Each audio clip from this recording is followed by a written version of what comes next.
ഇന്ന് നമ്മൾ പലരും പ്രത്യേകിച്ച് ഇന്നത്തെ സമകാലീന കാലഘട്ടത്തിൽ എഴുതുമ്പോൾ, വായിക്കുമ്പോൾ, സംസാരിക്കുമ്പോൾ നമ്മൾ സ്വയം സെൻസർഷിപ്പ് ആവുകയാണ്.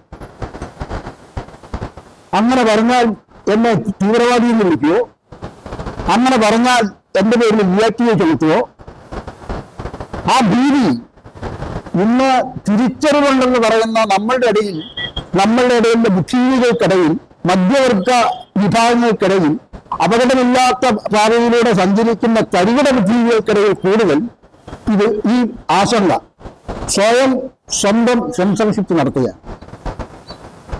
എന്താണ് എത്രമാത്രം നമ്മൾ നവീന കേരളം, തിളങ്ങുന്ന ഇന്ത്യയിൽ ലോകത്തിന്റെ നെറുകയിൽ നൃത്തം ചെയ്യുന്നൊക്കെ വങ്കത്വം പറയുന്നത് കേട്ടാൽ നമ്മൾ പാദരക്ഷയ്ക്ക് ഉപയോഗിക്കുന്ന ചെരുപ്പ് പോലും നാണിച്ചു പോകുന്ന ഒരു സന്ദർഭമാണ്. ആ ഒരു കാലഘട്ടത്തിലാണ് നമ്മൾ ജീവിക്കുന്നത്. അപ്പൊ ഇതിന് ധൈര്യം കാണിക്കുന്ന ആളുടെ എണ്ണമല്ല പ്രശ്നം. ഇവിടെ വളരെ കുറച്ചു പേരുണ്ട്. അത് ചരിത്രത്തിൽ എക്കാലത്തും അങ്ങനെയാണ്.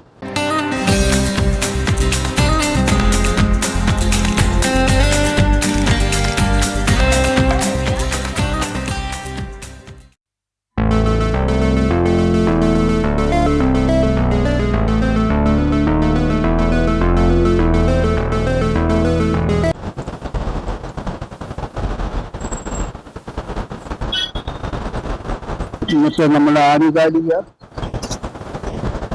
സാമൂഹിക പശ്ചാത്തലത്തിൽ വളരെ കുറച്ചാളുകൾ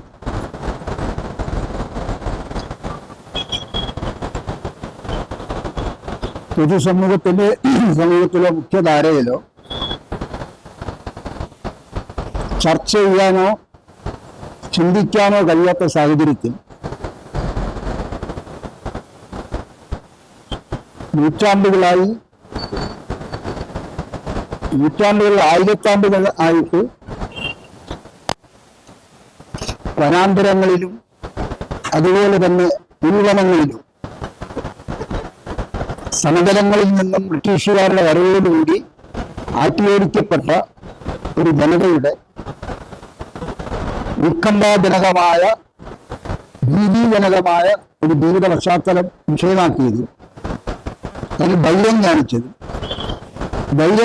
പറയാൻ കാരണം, ജനാധിപത്യം ചിന്തിക്കുന്നത് പോലും ബലം കെട്ടുകൂട്ടുന്ന ഒരു വർത്തമാന കാലഘട്ടത്തിൽ യഥാർത്ഥത്തിൽ എന്താണ് ജനാധിപത്യം എന്ന പുനർവായനയ്ക്ക് പ്രേരകമായി തീർന്ന, അതിൻ്റെ ഏറ്റവും ദുരന്തം അനുഭവിക്കുന്ന, ജീവിതം വഴിമുട്ടിക്കഴിയുന്ന ഒരു ജനതയെ അഭിസംബോധന ചെയ്യാനും പക്ഷത്ത് നിൽക്കാനും പക്ഷം ചേർക്കാനും ചേർന്ന് നിൽക്കാനും ഒക്കെ പ്രേരിപ്പിക്കുന്ന സന്ദേശം എന്നുള്ള നിലയിൽ സഖാവ് ജോസിന്റെ അനുസ്മരണ ദിനത്തിൽ തന്നെ ഈ വിഷയം തെരഞ്ഞെടുത്തതിൽ സഖാവ് വിളയോടി ശിവൻകുട്ടിയും അതുമായി ബന്ധപ്പെട്ട സുഹൃത്തുക്കളെ ഒക്കെ തന്നെ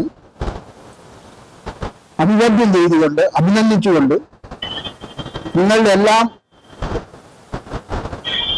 അഭിപ്രായങ്ങളെ കേൾക്കാനാണ് കൂടുതൽ താല്പര്യം. 50 വർഷത്തിലേറെക്കാലമായി ഒരു വിദ്യാർത്ഥി എന്നുള്ള നിലയിലാണ്, പഠിക്കാനാണ്. എന്നിട്ട് ഒരു മഞ്ഞുമലയുടെ ഒരു പാളി മാത്രമാണ് ഗ്രഹിക്കാൻ കഴിഞ്ഞത്. ഇനിയും അറിഞ്ഞതിനേക്കാൾ എത്രയോ കാര്യങ്ങൾ അറിയാനിരിക്കുന്നു എന്ന തിരിച്ചറിവോടുകൂടിയാണ് ചില കാതലായ വിഷയങ്ങൾ നിങ്ങൾ പങ്കുവയ്ക്കുന്നത്. ഇപ്പൊ സഖാവ് ജോസിലേക്ക് വരുമ്പോ എന്തുകൊണ്ടാണ് ഈ അനുസ്മരണം തെരഞ്ഞെടുക്കുന്നതിന്റെ രീതിശാസ്ത്രം എന്താണ്? എല്ലാവരുടെയും മരണത്തിൽ നമുക്ക് ദുഃഖമുണ്ട്. മോദി മരിച്ചാലും നമുക്ക് ദുഃഖമുണ്ട്. കാരണം മനുഷ്യ ജീവൻ വിലപ്പെട്ടതാണ്. അതുകൊണ്ട് തന്നെ പക്ഷെ എല്ലാ മരണങ്ങളെയും നമുക്ക് ആദരിക്കാനാവില്ല.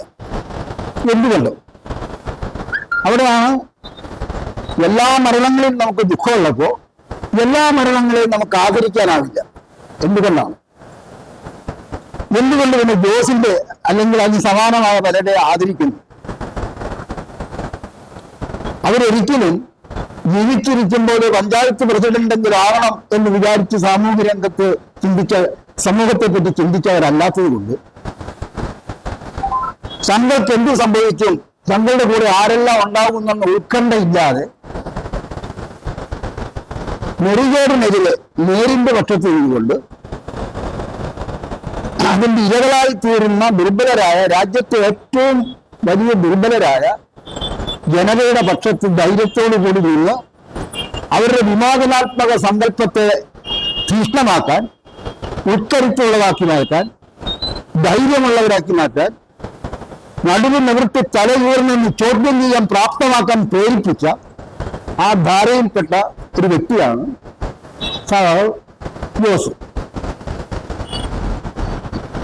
ഇടുക്കി ജില്ലയിൽ പൂളൻകുട്ടി എന്ന് പറയുന്ന വരാന്തരങ്ങളിലെ ചേർന്ന് നിൽക്കുന്ന ഒരു മേഖലയുണ്ട്.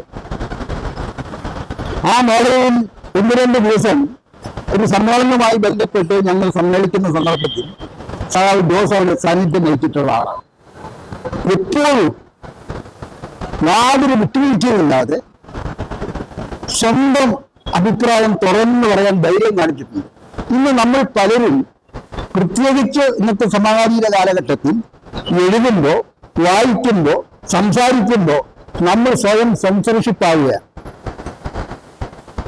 അങ്ങനെ പറഞ്ഞാൽ എന്നെ തീവ്രവാദി എന്ന് വിളിക്കുകയോ, അങ്ങനെ പറഞ്ഞാൽ എന്റെ പേരിൽ വിയാക്തിയെ ചെലുത്തുകയോ, ആ ഭീതി ഇന്ന് തിരിച്ചറിവുണ്ടെന്ന് പറയുന്ന നമ്മളുടെ ഇടയിലെ ബുദ്ധിജീവികൾക്കിടയിൽ, മധ്യവർഗ വിഭാഗങ്ങൾക്കിടയിൽ, അപകടമില്ലാത്ത പാതയിലൂടെ സഞ്ചരിക്കുന്ന തരികിട ബുദ്ധിജീവികൾക്കിടയിൽ കൂടുതൽ ഈ ആശങ്ക സ്വന്തം സെൻസർഷിപ്പ് നടത്തുകയാണ്.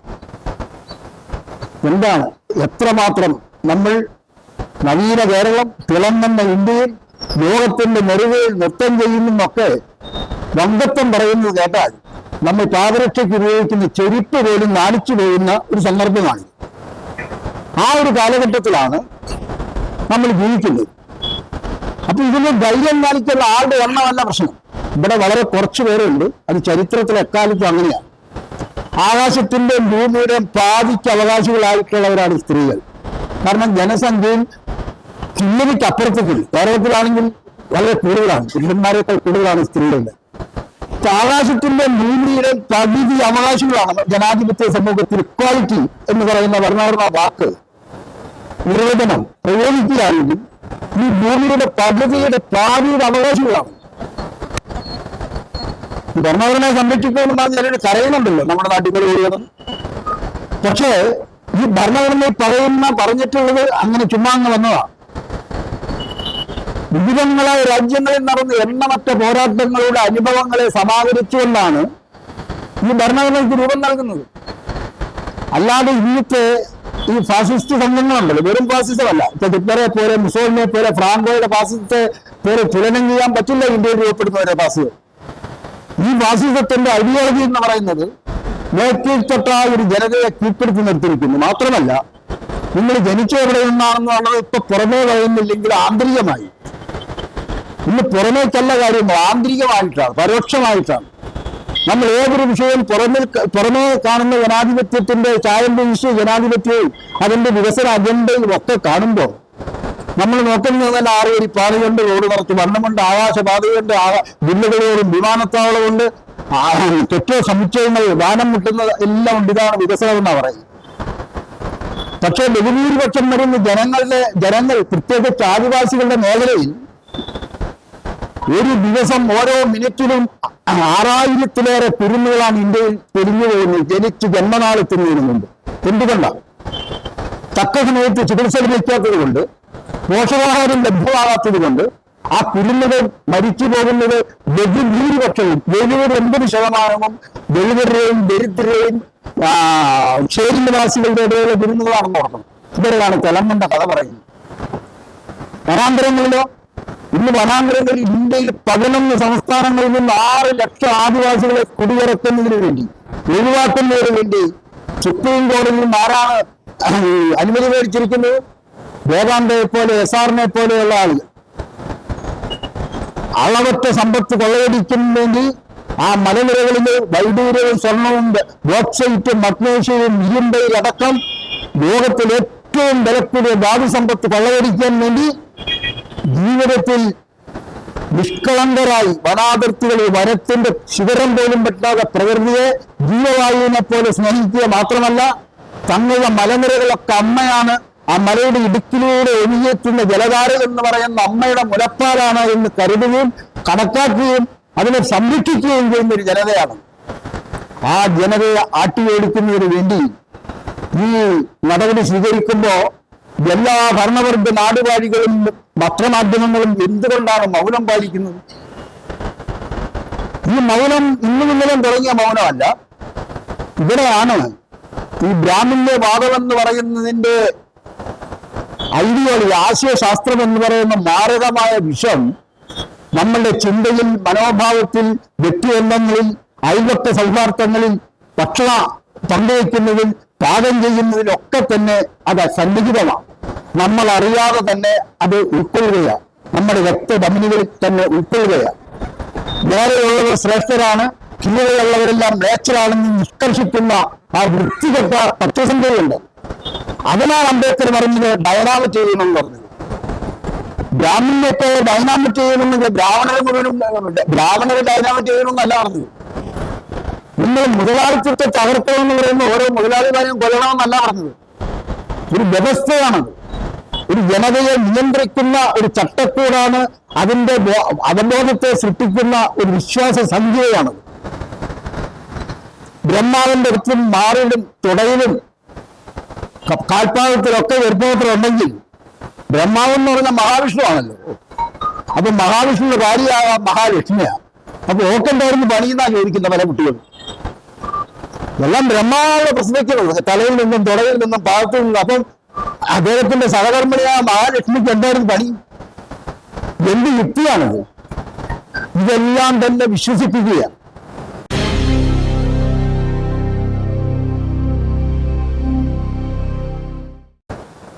ഇത് നമ്മളെ പുരോഗമന പ്രസ്ഥാനങ്ങളിൽ കടന്നുകൂടിയിട്ടുണ്ട്. ഇവിടെ പാടിക്കൊണ്ട് നടക്കില്ല. നമ്മൾ കൊയ്യുന്ന വയലെല്ലാം, നിങ്ങൾ കൊയ്യുന്ന വയലെല്ലാം നിങ്ങളുടേതാവും. പെൺകുളിയെ എന്നൊരു പാട്ട് പാടിക്കൊണ്ട് പറഞ്ഞു. പാട്ട് ആരെഴുതിയ പാട്ടല്ല, ഒരു കവിതയാ. ആ കവിത ONV കുറിപ്പാണ് എഴുതുന്നത്. അതെങ്ങനെയാണ് എഴുതാൻ പ്രേരിപ്പിച്ചത്? അയാളിങ്ങനെ നെൽപ്പാടങ്ങളിലും കൊയ്തു നിൽക്കുന്നിടത്തൊക്കെ തന്നെ ചെല്ലുമ്പോൾ ദൈവരാണ്. അവർക്ക് പരാതി പറയാനൊന്ന് ട്രേഡ് യൂണിയനോ അഭിപ്രായ സ്വാതന്ത്ര്യം ഒന്നുമില്ലാത്ത കാലഘട്ടമാണ് 40-കൾ. ആ കാലഘട്ടത്തിൽ മിണ്ടാൻ പറ്റില്ല, തുണി എടുക്കുന്നെന്ന് പറയാൻ പറ്റില്ല, കുളിക്കുന്നെന്ന് പറയാൻ പറ്റില്ല, കല്ല് കുടിക്കുന്നെന്ന് പറയാൻ പറ്റില്ല, കുളിക്കുന്നെന്ന് ചോറ് കഴുകുന്നെന്ന് പറയാൻ പറ്റും, കഞ്ഞി കുടിക്കുന്നെന്ന് പറയാൻ പറ്റില്ല, അങ്ങനെ മോന്തുന്നെന്ന് പറയാൻ പറ്റും, തുണ്ട് ചുറ്റുന്നെന്ന് പറയാൻ പറ്റും, തുണി എടുക്കുന്നെന്ന് പറയാൻ പറ്റില്ല. അത് ബ്രാഹ്മണർക്ക് മേൽജാതിക്കാർക്ക് പറയാവുന്ന ഭാഷയാണ്, പദകോശമാണ്. അത്ര ദുരന്ത കാലഘട്ടത്തിലാണ് അവര് പറയുന്നത് ചമ്പ്രാന്റെ കൊത്താകത്തിൽ അരികല്ല് കൊടുക്കുമ്പോ നമുക്ക് കിട്ടുന്നത് കല്ലുമല്ലാണ്. ഇങ്ങനെയുള്ള അമർഷങ്ങൾ പങ്കുവെക്കുന്നതാണ് കവിയുടെ ശ്രദ്ധയിൽപ്പെട്ടത്. അങ്ങനെയാണ് ONV കുറിപ്പ് ഈ പാട്ട് എഴുതുന്നത്. ആ പാട്ടും അവ്യക്തതയാണ്. നിങ്ങൾ കൊയ്യുന്ന വയലെല്ലാം നിങ്ങളുടെ എങ്ങനെയാവും? ബ്രാഹ്മണ്യം പറയുന്നതനുസരിച്ച് മരിച്ചു വരുമ്പോൾ സ്വർഗത്തിൽ ഇടം കിട്ടും. അവിടെയെല്ലാം സംഗതി വെച്ചിട്ടുണ്ട്. ഇപ്പൊ നിങ്ങളെല്ലാം അനുഭവിക്കുന്ന ദുരന്തം എന്ന് പറയുന്നത് നിങ്ങളുടെ മുച്ചന്മ ഭാവമാണ്. മുച്ചന്മം ചെയ്ത പാപത്തിന്റെ അനന്തര ഫലമാണ് നിങ്ങൾ ഈ നരകയാതന അനുഭവിക്കുന്നത്. അതുകൊണ്ട് ഇപ്പൊ ഇതെല്ലാം സഹിക്കാൻ ദൈവ ഇച്ഛയാണ്, ബ്രഹ്മാവിന്റെ ഇച്ഛയാണത്. അവിടെ ചെല്ലുമ്പോൾ, മരിച്ചു ചെല്ലുമ്പോൾ നിങ്ങൾക്ക് സ്വർഗം കിട്ടും എന്ന് പറഞ്ഞ് പരിശീലിപ്പിച്ചാണ്. സഹനത്തിന്റെയും ക്ഷമയുടെയും നിസ്വാർത്ഥതയുടെയും ഒക്കെ തന്നെ തലക്ക് കെട്ടിയിട്ടിരിക്കുക. ഇതിനെയാണ് ഇതിന് സമാനമാണ് ONV കുറിപ്പ് പറയുന്നത്. എങ്ങനെ കിട്ടും? നിങ്ങളുടെ കൊല്ലുന്ന വയലെല്ലാം നിങ്ങളുടെ എങ്ങനെയാവും? ഇതിനെ ഖണ്ഡിച്ചുകൊണ്ടാണ്, പ്രതിവാദം എന്നുള്ള നിലയിലാണ് ഇടശ്ശേരി ഇതിന്റെ കവിത എഴുതുന്നത്. എന്താണ് ഇടശ്ശേരി പറഞ്ഞത്? അധികാരം പെയ്യണ മാത്രം പില്ല പെയ്യാൻ പൊന്നാരി. വളരെ ക്ലിയറാണ്. അധികാരമില്ലാത്ത ജനതയ്ക്ക് ഒന്നുമില്ല എന്ന് വിപ്ലവ ശക്തികൾ പറയുന്നതിന് സമാനമാണ് എടശ്ശേരിയുടെ കവിത. ഈ കവിത എല്ലാവരും കേട്ടിട്ടുണ്ട്. ഏത് വിധങ്ങൾ നമ്മൾ ഈ ചെങ്കൊടി വീശി ചെങ്കൊടി തകർക്കുന്ന ആളുകളൊക്കെ തന്നെ ആ പാട്ടാണ് സമ്മേളനത്തിൽ വെക്കുന്നത്. ഒരു മിഥ്യാധാരണ ഉണ്ടാക്കുന്ന, ദൈവമേ അങ്ങോട്ട് വരുമ്പോൾ ഞങ്ങൾക്ക് വയലൊക്കെ കിട്ടുമായിരിക്കും. ഇവിടെ ഒരു പരിപാടി ഇവിടെ എങ്ങനെയാണെന്ന് നിർദ്ദേശിച്ചിട്ടില്ല. ഇത് എടശ്ശേരിയാണ് പറഞ്ഞത്. അധികാരം പെയ്യണം ആദ്യം, പിന്നെ പെയ്യാൻ പൊന്നാരി. അങ്ങനെ ഒത്തിരി കഴിവുകളുണ്ട്. പറയാൻ സമയമില്ലാത്തതുകൊണ്ട് ഞാൻ പറയുന്നില്ല. അത് ഇത്തരം ഒരു സാഹചര്യത്തിൽ അതിനെതിരെ ഉയർന്നു വന്നൊരു പോരാട്ട പാരമ്പര്യം ഏറെക്കുറെ 20-ാം നൂറ്റാണ്ടിന്റെ ആദ്യ ഭാഗത്തിലാണ് കേരളത്തിൽ ഇളകി മറിയുന്നത്. രാജകൽപ്പനയെ ലംഘിച്ചുകൊണ്ട്. ഇന്നൊരു നിയമമല്ലേ, കോടതി വിധിയല്ലേ, അതിന് സ്വയം സെൻസർഷിപ്പ് നടത്തുമ്പോൾ ഒരു പെരുമഴയ്ക്ക് പോലും കയറി നിൽക്കാൻ അനുമതിയില്ലായിരുന്ന സ്കൂളിന്റെ വരാന്തയിൽ മഴ പെയ്ത് നനഞ്ഞു പോകുന്ന വഴിക്ക് സ്കൂളിന്റെ വരാന്തയിൽ കയറി നിൽക്കാനുള്ള അനുമതി നിഷേധിക്കപ്പെട്ട ഒരു കാലഘട്ടമാണെന്ന് ഓർക്കണം.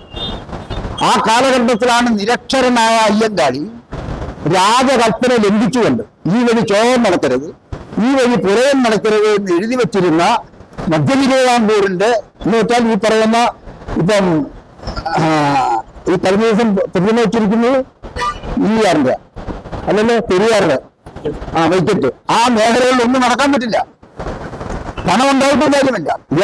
തിരുവിതാംകൂർ ഏറ്റവും കൂടുതൽ നികുതി കൊടുത്തിരുന്ന ആലംകുട്ടി കാർമാർ ഒരു നായരെയാണ് അവരുടെ കാർ, അന്ന് അംബാസിന്റെ കാറ് ഉള്ളത് തിരുവിതാംകൂർ ഉള്ളത് ആലംകുട്ടി കാർമാർക്കാണ്, പിന്നോട്ടുകാരിക്കാറ്. ആ പിന്നോട്ടുകാരിക്കാരായ ആൾക്ക് കാറ് സ്വന്തം കാറിൽ അമ്പലത്തിന്റെ വഴി നടക്കാൻ പറ്റില്ല, ഓടിച്ചു കൊണ്ടുപോകാൻ പറ്റില്ല. അതുകൊണ്ട് എന്ത് ചെയ്യും? നായരായ ഡ്രൈവറെ ഇടയ്ക്ക് പൂന്തൽ വഴിയിലേക്ക് ക്രോസ് ചെയ്ത് 10-ാം വഴി ഇടവഴിയിൽ ഇറക്കി അവിടെ നിന്ന് കാറ് ഓടിച്ച് തൊഴിലാളി ചെല്ലുമ്പോഴത്തേക്കും മുതലാളി ഉറുപ്പ് വഴിക്ക് ചാടി വീട് കിടച്ച് തീണ്ടാത്മകൾ അകലെ എത്തി നിൽക്കണം, അവിടെ കയറി പോകാം. ഈ കാലഘട്ടത്തിലാണ് ഓർക്കണം. എത്ര ദൂരമാണ് ഇന്നത്തേക്കാൾ. ആ കാലഘട്ടത്തിലാണ് അയ്യങ്കാളി, നിരക്ഷരനായ അയ്യങ്കാളി മർദ്ദിത ജനതയോട് പറഞ്ഞത്, അത് ജാതി തിരിച്ചൊന്നുമല്ല, സാധു ജനങ്ങളാണ് പറഞ്ഞത്, സാധു ജനപരിപാലനമാണ്. അല്ലാതെ ഇന്നത്തെ ഈ ദൈവ സംഘടനകളൊക്കെ പറയുന്നുണ്ടല്ലോ, ജാതിയുടെ ഇടുങ്ങിയ മണ്ഡലത്തിൽ മാത്രം ഒതുക്കി 100,000 സംഘടന ഉണ്ടാക്കുകയായിരുന്നു. സാധു ജനപരിപാലന സംഘമാണ്.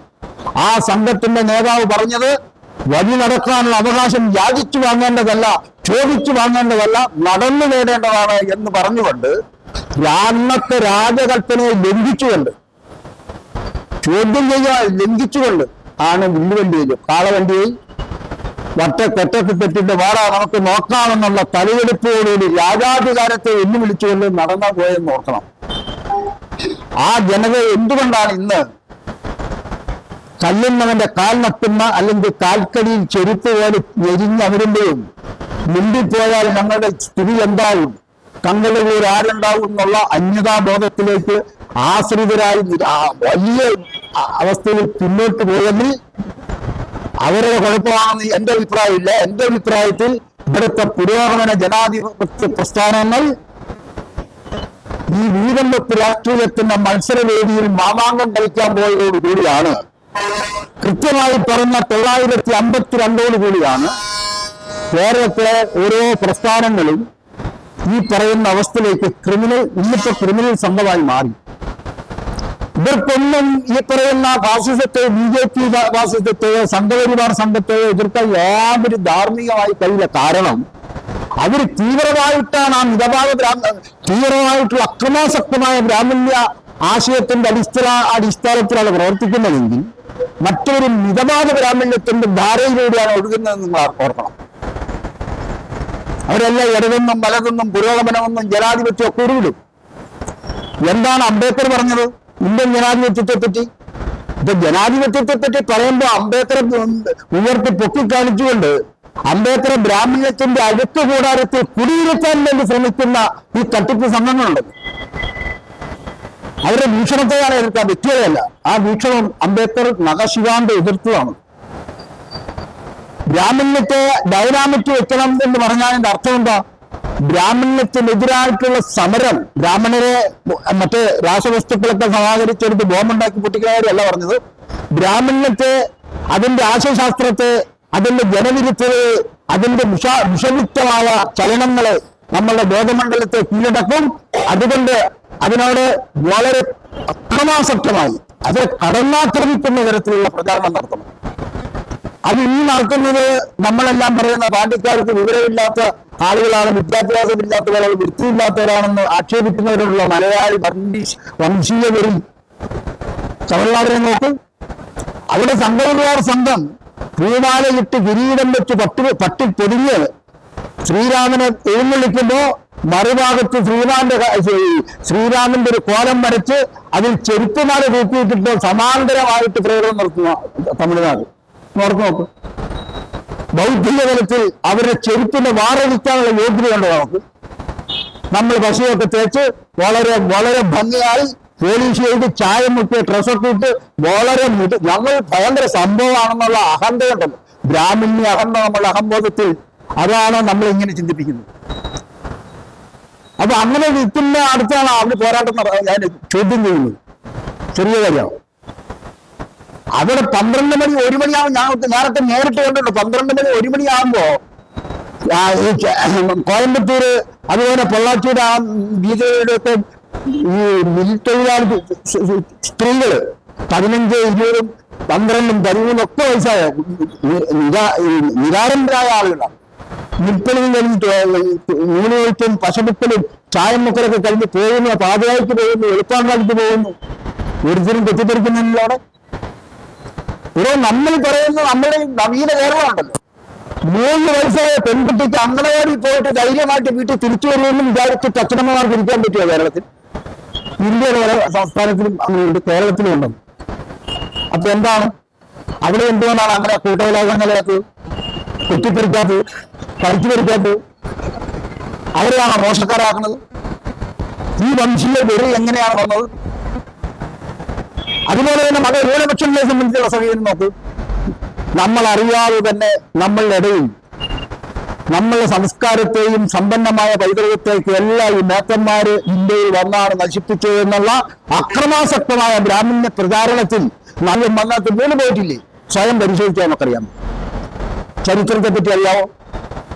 ഈ കമ്മ്യൂണിസ്റ്റ് പാർട്ടിയുടെ നേതാവായിരുന്നതിന്റെ ഇവിടെ മലപ്പുറത്ത് ട്രേഡ് യൂണിറ്റ് ബീഡിത്തൊഴിലാളി യൂണിയനെ സംഘടിപ്പിച്ചുകൊണ്ട് പ്രകടനം നടത്തിയൊരു കാലഘട്ടത്തിൽ 35 കെ ദാമോദരൻ നേതൃത്വം കൊടുത്തു പൊന്നാനിയിൽ. അന്ന് അവർ മുദ്രാവാക്യം വിളിച്ചത് എങ്ങനെയാ? അന്നൊരു വർഗീയത കണ്ടില്ലല്ലോ.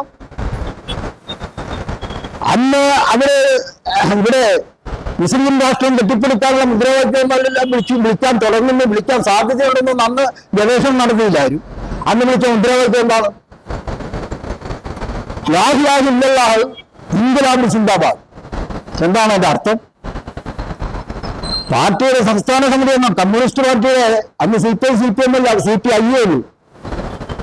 സംസ്ഥാന സമിതി എന്നാ ജയദാമോദരൻ ജാഥയുടെ മുൻനിരയിലുണ്ട്. ആ ജാഥയിലാണ് അവിടുത്തെ ബീഡി തൊഴിലാളികളായ മുസ്ലിം തൊഴിലാളികൾ ലാ ഇലാഹ ഇല്ലല്ലാഹ് ഇൻഖിലാബ് സിന്ദാബാദ് വിളിക്കുന്നത്. ദൈവം പവിത്ര മേന്മയുള്ളവനാണെന്നോ അല്ലെങ്കിൽ വളരെ സ്ഥിതിക്കേണ്ടവനാണെന്നോ അങ്ങനെ ബഹുമാനം, ദൈവത്തിന്റെ ബഹുമാനം വിപ്ലവം ജയിക്കട്ടെ, ഇത്രയല്ലേ അർത്ഥമുള്ളൂ. അന്ന് ആ കാലഘട്ടത്തിൽ എന്തുകൊണ്ട് ഇന്ന് മലപ്പുറത്തുള്ള മുഴുവനും കള്ളക്കടത്തുകാരാണ്, കൊള്ളക്കാരാണ്, സ്വർണം പൊട്ടിക്കുകാരാണെന്നൊന്നും അഭിപ്രായം രൂപപ്പെട്ടില്ല. ഈ അഭിപ്രായം എന്തുകൊണ്ട്, എവിടെ നിന്ന്, എന്തിനു വേണ്ടി വരുന്നു? ഭൂരിപക്ഷം വരുന്ന ആളുകളുടെ ഹിന്ദു വോട്ട്, ആ ഹിന്ദു വോട്ട് അങ്ങക്ക് തട്ടാൻ ഈ വിഭാഗത്തെ പിണയ്ക്കാതെ മറിയാത്ത ആകർഷണീയതയാവോ, അങ്ങനെ നമുക്ക് ഭായി ബന്ധത്തിലേക്ക് പോകാം എന്നുള്ള കുടിലമായ ശ്രമമല്ലാതെ ഇതിനകത്തൊന്നുമില്ല. ഇത് എന്ത് മൂല്യമാണിത്? അംബേദ്കർ പറഞ്ഞതെങ്കിലും നടപ്പാക്കണമില്ല. മാർക്സിസം പോട്ടെ, അംബേദ്കർ ഇന്ത്യൻ ജനാധിപത്യത്തെ പറ്റി പറഞ്ഞത് ഒരാൾക്ക് ഒരു വോട്ട് സമ്പ്രദായം എന്നുള്ള പാർലമെന്ററി സിസ്റ്റത്തിലൂടെ നിശ്ചയമായും തുല്യത വാഗ്ദാനം ചെയ്യുന്നതാണ്. പക്ഷേ ഇന്ത്യയിൽ അത് വിപരീത ഫലം ഉളവാക്കും. എന്തുകൊണ്ട്? ഇന്ത്യയിൽ രാഷ്ട്രീയ ഭൂരിപക്ഷമല്ല, ഇവിടെ സ്ഥാനാർത്ഥി നിർണയനം മുതൽ വോട്ട് സമാഹരണം വരെ എന്റെ എല്ലാ ഗണിതങ്ങളും അതിന്റെ എല്ലാ ഗണിത ശാസ്ത്രങ്ങളും ജാതിമത സമവാക്യത്തിൽ അധിഷ്ഠിതമാണെന്നും അത് സാമുദായിക ഭൂരിപക്ഷമാണെന്നും അത് ജനാധിപത്യ ഭൂരിപക്ഷമല്ല ഇന്ത്യൻ ജനാധിപത്യം അത്യശങ്കത്തില് വളരെ ഇന്ന് നമ്മളെ യാഥാർത്ഥ്യങ്ങളിലേക്ക് വിരൽ പുറകിൽ നിന്ന് നോക്കുകയല്ല വേണ്ടത്.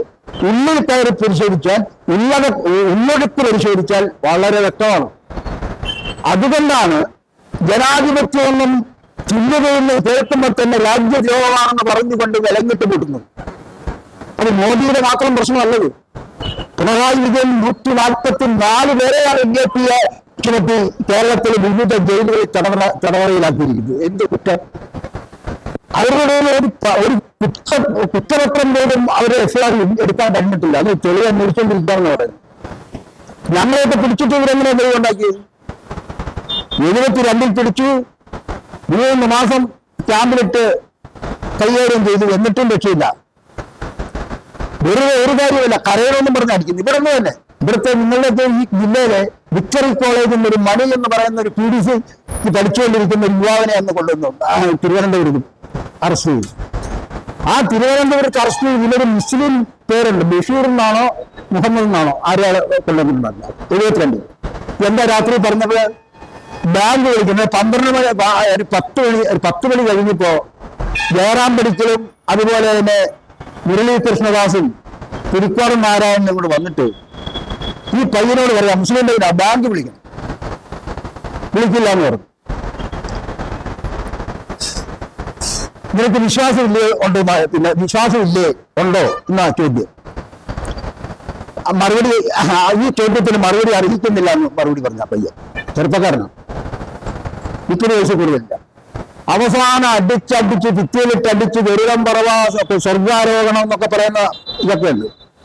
ഈ ഗരുഡം പറവെന്ന് പറഞ്ഞാൽ ഇങ്ങനെ കൂടി നിൽക്കും, ഒരുത്തൻ പിടിച്ചടിക്കും, അവിടെ പിടിച്ച് ഇങ്ങോട്ട് അടിക്കൊക്കെ പറന്ന് നടക്കുകയാണ് ആ റൗണ്ടില്. ഇതാണ് ഗരുഡം പറവ. സ്വർഗാരോഹണം എന്ന് പറയുന്ന വേറൊരു സാധനമുണ്ട്, തലവീരായിട്ട് കെട്ടിത്തിക്കും. പിന്നെ ഇരുമ്പരൊക്കെ കൊണ്ട് ഇവിടെ തൊട മുതലം ഉരുട്ടും, എല്ലാം എടുക്കും. ഇതെല്ലാം ചെയ്തിട്ട് ഒരു അക്ഷരം മിണ്ടിയില്ല. തല പൊട്ടി ചോര വന്നതല്ലാതെ, കവളിക്കോട് ചോര ഒലിച്ചതല്ലാതെ ഒരു ചെല്ല് കണ്ണീർ ഒലിച്ചു അതില്ല. ആരുടെയും മടുത്തു വരും. ആ തരത്തിലുള്ള ശിക്ഷകളാണ് നടപ്പാക്കുന്നത്. എന്ത് ലായാൻ ഓർഡറാണ്, എന്ത് ഭരണഘടനയാണ് ഇവരെ നടപ്പാക്കുന്നത്? 77 സുപ്രസിദ്ധനായ എല്ലാവരും അറിയപ്പെടുന്ന VR കൃഷ്ണഗിരി പറയുന്നത്, ഒരു കുറ്റകൃത്യം ചെയ്തതായി FIR ഇടാൻ കഴിഞ്ഞില്ലെങ്കിൽ ഒരാള് നീണ്ടകാലം, ഒരു വ്യക്തിയെ നീണ്ടകാലം ജയിലിട്ട് ശിക്ഷിക്കാൻ പാടില്ല. വെറുതെ ഒരു വിചാരണയും കൂടെ ഇടാൻ പാടില്ല. ജാമ്യമാണ് വ്യവസ്ഥ. ഇംഗ്ലണ്ടിൽ ജനാധിപത്യത്തെ ചൂണ്ടിക്കാണിച്ചുകൊണ്ട് കൂടി ആയിരിക്കാം അങ്ങനെ പറയുന്നത്. ഇംഗ്ലണ്ടിൽ എങ്ങനെയാണെന്ന് ചോദിച്ചാൽ എത്ര രാജ്യദ്രോഹം പ്രസംഗിച്ചാലും അറസ്റ്റ് ചെയ്യാൻ വിരളമാണ്. അത്ര അപകടകരമാണ് തോന്നിയാൽ അറസ്റ്റ് ചെയ്യാനും ജാമ്യം കൊടുത്തു പറഞ്ഞത്. ഇങ്ങനെ ഇറ്റലി, ഇവിടെ കേരളത്തെ പോയി ഇറ്റലി ഇരിക്കില്ല. ഇപ്പൊ കോഴിക്കോട് STPയിലല്ല, മറ്റേ പോപ്പുലർ ഫണ്ടിന്റെ ആദ്യകാല ഒരു പ്രസിഡന്റ്, പിന്നെ അത് പ്രവർത്തന രോഗബാധിതനായി സർജറി ഒക്കെ വളരെ 72 വയസ്സിലേറെയായ ഒരു വളരെ പ്രായമായി രോഗാശയം വളരെ 2 വർഷമായിട്ട് ജയിലിട്ട് കൊല്ലും. സ്റ്റാൻസാമിയെ കൊന്നതുപോലെ ആദിവാസികളുടെ പ്രവർത്തിച്ചാണ് അദ്ദേഹം. അപ്പം അദ്ദേഹത്തെ പോലെ കൊന്നുകൊണ്ടിരിക്കുകയാണ്. അപ്പൊ ഇത്തരത്തിലാണ് ഈ ആദിവാസി ദളിതർ അടങ്ങുന്ന വിഭാഗത്തോട് പക്ഷം ചേരുന്നവരെയൊക്കെ തന്നെ ഈ തരത്തിൽ അതിന് ഏതെങ്കിലും മുദ്രയടിക്കും. മാവോയിസം ഇത് പുതിയ കാര്യമല്ല. 40 കാലഘട്ടം നോക്ക്, നീതിയുടെ പക്ഷത്ത് നിന്നാൽ, കൂലി ചോദിച്ചാൽ, ആരെങ്കിലും പണി മുടക്കിയാൽ അങ്ങനെ പറയും ഇതിന്റെ പിന്നെ കമ്മ്യൂണിസ്റ്റുകാരാണ്. അതുകൊണ്ട് ഇവൻ കമ്മ്യൂണിസ്റ്റുകാരനാണ്, ഇതിനെയും കൊണ്ട് ശരിയാക്കിയാൻ പറഞ്ഞ് പരാതി കൊടുത്ത് പോലീസിനെ കൊണ്ട് പിടിച്ച് നടുപടിപ്പിച്ചിരിക്കും. ഇന്ന് അത് പറഞ്ഞിട്ട് ഇന്ന് ആ സ്ഥാനത്തേക്ക് പരിവർത്തനം ചെയ്തതാണ്. ഏത് നീതിയുടെ ശബ്ദത്തിന്റെ കൂടെ നിന്നോ കച്ചി രാഷ്ട്രീയത്തിന് എതിരമായ ഒരു മൂവ്മെന്റോ അഭിപ്രായം പറഞ്ഞു, അതിന്റെ പിന്നിൽ മാവോയിസ്റ്റാണ്. ഇതിന് തുടർച്ചയുണ്ട്. അപ്പൊ ഈ ഒരു സാഹചര്യത്തിലാണ് ആദിവാസികളുടെ ഈ സമരത്തെ, ഈ ജീവിതത്തിന്റെ ദുരന്തത്തെ പറ്റി നമ്മൾ പറയുമ്പോൾ എനിക്ക് ഇതിനോട് കൂട്ടിച്ചേർക്കാനുള്ള ഇതിന്റെ സംഘാടകരുടെ ഓർമ്മപ്പെടുകാനുള്ള ഒരു അഭിപ്രായമാണ് കാടക ഭീതി എന്ന് നമ്മൾ ഒരു വശത്ത് പറയുമ്പോൾ, വസ്തു പറയുമ്പോൾ അവരുടെ ഭൂതകാല പോരാട്ടത്തെയും കൂടി പ്രതിഫലിപ്പിച്ചുകൊണ്ട് ഇന്നും ഇന്ത്യയുടെ ഹൃദയഭൂമിയിൽ ഇന്ത്യൻ ഭരണകൂടത്തെ വിറപ്പിച്ചുകൊണ്ട് ആദിവാസികളുടെ പോരാട്ടം നടക്കുന്നുണ്ട്. ജാർഖണ്ഡിലാണെങ്കിലും മധ്യപ്രദേശിലാണെങ്കിലും ബസ്തറിലാണെങ്കിലും അതിശക്തമാണ്. അതാണ് ഈ കഴിഞ്ഞ 2 മാസങ്ങൾക്ക് മുമ്പ് പറഞ്ഞത്. പേന തോക്കിനോളം അപകടം തന്നെയാണ് പേന.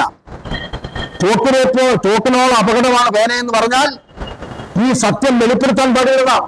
അരുന്ധതി റോയിയോട് അങ്ങനെയാ പറഞ്ഞത്. അരുന്ധതി റോയി 1 മാസക്കാലം ഈ മേഖലകളിലൊക്കെ നേരിട്ട് ഇതെന്താണ് സംഭവം എന്നറിയാൻ നേരിട്ട് 1.5 മാസക്കാലം അവരുമായിട്ട് ഒരു അന്വേഷണാത്മക സഞ്ചാരം നടത്തി. തിരിച്ചു വന്നപ്പോൾ ഛത്തീസ്ഗഡ് SP വെച്ചിട്ട് പറഞ്ഞു, മാഡം നിങ്ങൾ ഈ കൊള്ളക്കാർക്ക് അനുകൂലമായി എഴുതുകയോ പ്രഭാഷണം നടത്തുകയോ ചെയ്യരുത്. ഇതൊരു കൊള്ളക്കാരാണ്, എത്രയോ സൈന്യരെയാണ് കൊന്നുകഴിഞ്ഞത്. അതുകൊണ്ട് നിങ്ങൾക്ക് ഇവരോട് പറയാൻ പാടില്ല ആയുധം താഴെ വയ്ക്കാൻ. ഒരൊറ്റ ഉത്തരവാണ് പറഞ്ഞത്. നൂറ്റാണ്ടുകളായി ആയുധം അവർക്കെതിരെ ആദ്യം എടുത്ത് ഉപയോഗിച്ചത് നിങ്ങളാണ്. നിങ്ങളും നിങ്ങളുടെ ഭരണകൂടമാണ്. അതുകൊണ്ട് നിങ്ങൾ ഭരണകൂടത്തോട് പറയാ നമുക്ക് ആയുധം താഴെ വയ്ക്കാം, എന്നാൽ അവരും ആയുധം താഴെ വയ്ക്കും എന്ന് പറഞ്ഞുകൂടെ? അത് പറയാം. അത് ചെയ്യാത്തടത്തോളം കാലം അവർക്ക് പ്രതിരോധിക്കാനും നിലനിൽക്കാനും കഴിയണമെങ്കിൽ അവരുടെ പണിയായുധങ്ങൾ അവരെടുത്ത് ഉപയോഗിക്കും. അതുകൊണ്ട് അത് എനിക്ക് പറയാൻ പറ്റില്ല. നിങ്ങൾ ആദ്യം താഴെ വയ്ക്കുക, ആദ്യം ആയുധം എടുത്തവർ ആദ്യം താഴെ വയ്ക്കും, അപ്പോൾ ഞാനും പറയാം അവരുടെ ആയുധം. ഇന്നത്തെ നമ്മൾ കേരളത്തിൽ എത്രയോ ഒരു ജനാധിപത്യവാദിയാണ്. ആദിവാസികൾക്ക് വേണ്ടി പാർട്ടി എഴുതിയ രാമകൃഷ്ണൻ അവിടെ പോയി കടമ്പനട്ട. നിങ്ങൾ എന്റെ കറുത്ത മക്കളെ ചുട്ടുതിന്നില്ലേ എന്ന് ചോദിച്ചലറി വിളിച്ചുകൊണ്ട് കേരളീയ യുവത്വത്തിന്റെ അതരങ്ങളിൽ നിന്നും 2 വരിയെങ്കിലും ഉരുടാത്ത നാളുകളില്ലായിരുന്നല്ലോ വർഷങ്ങളോളം. ആ കടമ്പനിട്ട് എന്താ ചെയ്തത്? MLA ആയി കഴിഞ്ഞപ്പോ ആദ്യം കൈ പൊട്ടിയ ആള് അവസാനം 8 വർഷം 10 വർഷം കഴിഞ്ഞപ്പോ ആ ഭേദഗതിക്ക് ആദിവാസി ഭൂമി അട്ടിമറിക്കുന്ന ഭേദഗതി കൊണ്ടപ്പോ അതിനും കൈപൊട്ടി. ഒരേ ഒരാളെ 140 പേരുള്ളതിൽ ഒരേ ഒരാളെ പൊക്കാതിരുന്നോളൂ തയ്യാറിയില്ല. ദൂരം ആദ്യം എടുത്ത നിലപാടിൽ ഉറച്ചിരുന്ന ഒരേ ആളാണ്. ഇതാണ് നമ്മുടെ ജനാധിപത്യം. ഇതാണ് നമ്മളുടെ ഈ പാർലമെന്റിൽ അംബേദ്കർ പറഞ്ഞ പുനർവായനയ്ക്ക് അന്ത്യമാക്കേണ്ടത്. ഈ ജനാധിപത്യ ഭൂരിപക്ഷമല്ല, ഇത് ജാതി മത ജനിതമാണ്. ഇവിടെ സാമുദായിക ഭൂരിപക്ഷമാണ് ജനാധിപത്യത്തിന്റെ ഉള്ളടക്കത്തെ പറ്റിയാണ് പറയുന്നത്. രൂപത്തിൽ പലരും പറയും. അത് ഹിറ്റ്ലറും പറഞ്ഞു, ഞാൻ ഹിറ്റ്ലറാണ്, രാജ്യസേവയാണെന്ന് പറഞ്ഞാൽ ഹിറ്റ്ലറും പറഞ്ഞ അധികാരമേറ്റത് പറച്ചിലല്ല. ആർക്കും പറയാം. ഒരു പൈസ പോലും നമുക്ക് നീതി കൊടുക്കണമല്ലോ വായിലിരിക്കുന്ന എന്തെങ്കിലും പറയുന്നത് വിചാരിച്ചിട്ട്. അപ്പൊ അതെല്ലാം പ്രശ്നം. ഉള്ളടക്കം നോക്കണം. രൂപത്തിൽ നിന്ന് ഉള്ളടക്കത്തിലേക്ക് കിടക്കും. സത്യം പലപ്പോഴും ഉള്ളറയിലാണ്. അങ്ങനെ നോക്കുന്നവർക്ക് മാത്രമേ ജനാധിപത്യ പുരോഗമനവാദി എന്ന് പറയാൻ കഴിയൂ. അതുകൊണ്ട് ഈ ഭീതി മാത്രമല്ല, ഭൂതകാല പോരാട്ടത്തിന്റെ സമ്പന്നമായ സന്ദേശമുണ്ട്. അപ്പോൾ കാടക ജനതയെ ഭീതിയും പോരാട്ടവും എന്നുള്ള നിലയിലാക്കിയിരുന്നെങ്കിൽ യാഥാർത്ഥ്യമായിട്ട് കൂടി നമുക്ക് ചർച്ച ചെയ്യാൻ പറ്റുമായിരുന്നു. പോരാട്ടത്തിന്റെ സമ്പന്നമായ ചരിത്രം പുനർവായന, ആ ചരിത്രം ചോർത്തിയതാര് എങ്ങനെ ചോർന്നുപോയി, അതിന് ആരെല്ലാം, നമ്മളെല്ലാം ഉത്തരവാദികളല്ലേ? ഒരു കാലഘട്ടത്തിൽ ഇങ്ങനെ മരവിച്ചിരുന്ന കാലഘട്ടത്തിലാണ് സഖാവ് ശിവൻകുട്ടി ഉൾപ്പെടെ 4 യുവാക്കൾ സന്നദ്ധമായത്. ആരും ആദിവാസി ഭൂമിയെ പറ്റി മിണ്ടാതിരുന്നൊരു കാലഘട്ടം, ഉറങ്ങിയിരുന്ന കാലഘട്ടം. കേരളത്തിലെ ഭരണകൂടത്തെ 9 മണിക്കൂർ നേരം ആ ആയുധ ജീവികളുണ്ടല്ലോ, കൊല്ലാനും ചാവാനും പരിശീലിപ്പിക്കപ്പെട്ട ആയുധ ജീവികൾ അടങ്ങുന്ന സംവിധാനത്തെ 9 മണിക്കൂർ നേരം ഒരു വിരൽത്തുമ്പോൾ നടത്തി. 4 പേര്. എങ്ങനെ സാധിച്ചു? ആരും കൊല്ലണമെന്നോ ആരുടെയും ഒരു പേരിൽ ചോര പോലും സമൂഹത്തിൽ വീഴാതിരിക്കണമെന്ന് ആഗ്രഹിക്കുന്നവരാണ് കമ്മ്യൂണിസ്റ്റുകാർ. യഥാർത്ഥ കമ്മ്യൂണിസ്റ്റുകാരെ പറ്റിയാണ് പറയുന്നത്. ചന്ദ്ര വീശി ചന്ദ്ര വാർക്കുന്ന ഇന്നത്തെ കമ്മ്യൂണിസ്റ്റുകാരെ പറ്റിയല്ല പറയുന്നത്. മരിക്കുന്നതിന് മുമ്പ് പഞ്ചായത്ത് പ്രസിഡന്റെങ്കിൽ ആവണമെന്ന് വിചാരിക്കുന്ന കമ്മ്യൂണിസ്റ്റുകാരെ പറ്റിയല്ല പറയുന്നത്. ജനങ്ങളെ സേവിക്കുന്ന കമ്മ്യൂണിസ്റ്റുകാരെ പറ്റിയാണ് പറയുന്നത്. അങ്ങനെയുള്ള കമ്മ്യൂണിസ്റ്റുകാരുടെ ആ സ്പിരിറ്റാണ് 4 യുവാക്കൾ അന്ന് അവിടെ നിന്ന് തമിഴ്നാട്ടിൽ നിന്ന് കോയമ്പത്തൂരിൽ നിന്ന് പ്രത്യേകം കൊല്ലാൻ, പറന്ന് നടന്നു വെടിവെച്ച് കൊല്ലാൻ വീഴ്ത്താൻ പറ്റ പരിശീലിപ്പിക്കപ്പെട്ട കൊലയാളി ടീം അവിടെ നിന്ന് കയറിയപ്പോഴത്തേക്കും ദൂരം ലഭിച്ചു.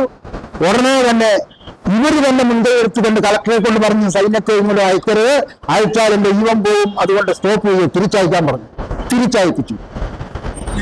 അന്നാണ് കേരളത്തിൽ യുവാക്കളുടെ ഇടയിൽ, ചെറുപ്പക്കാരുടെ ഇടയിൽ 2, 3, 5 വയസ്സായ കുട്ടികളിലെ 1ാം ക്ലാസ്സിൽ പഠിക്കുന്ന, LKG പഠിക്കുന്ന കുട്ടികൾ വരെ എന്റെ ജില്ലയിൽ, ഇടുക്കി ജില്ലയിൽ സ്കൂൾ വിട്ട് കഴിയുമ്പോൾ വരുന്ന വഴിക്ക് റോഡിലൂടെ ആരുടെയും പ്രേരണയില്ലാതെ കുട്ടികളെ ഒരു ഈർക്കിലേലും ബുക്കിന്റെ കാല് മരിച്ച് കൊടി പോലെ ഇങ്ങനെ തൂക്കിപ്പിടിച്ചിട്ട് ഞങ്ങളും അയ്യങ്കാളിപ്പടയാണ് എന്ന് പറഞ്ഞുകൊണ്ട് മുദ്രാവാക്യം വിളിച്ചിൽ പോയി. എത്രമാത്രം പ്രതിഫലനം സൃഷ്ടിച്ചു.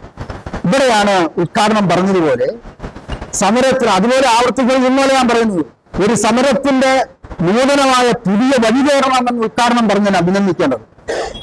അല്ലെങ്കിൽ പഴയതിന്റെ ആവർത്തനത്തിന്റെ വെട്ടിക്കിടന്ന് കറങ്ങുകയാണ് അവിടെ.